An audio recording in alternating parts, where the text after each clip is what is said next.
Hello everyone, welcome to Dressytreats. Today, I will be showing you how to make a kidney beans soup.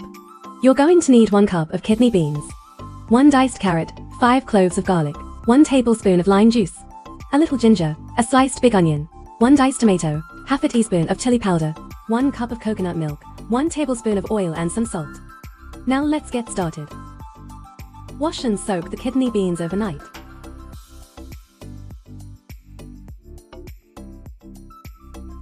Heat some oil in a pot and add garlic, ginger, onion,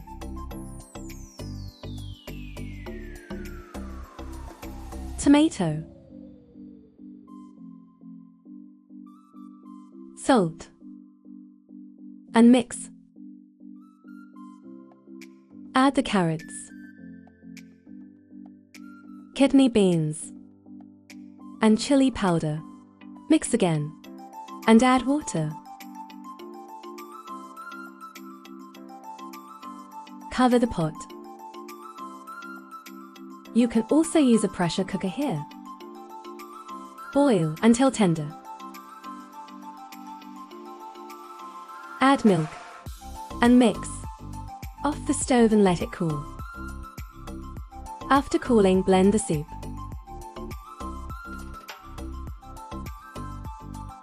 Add more water. Check for salt and allow it to boil. Squeeze some lime before serving. Thanks for stopping by. I'll see you again next time on Dressytreats.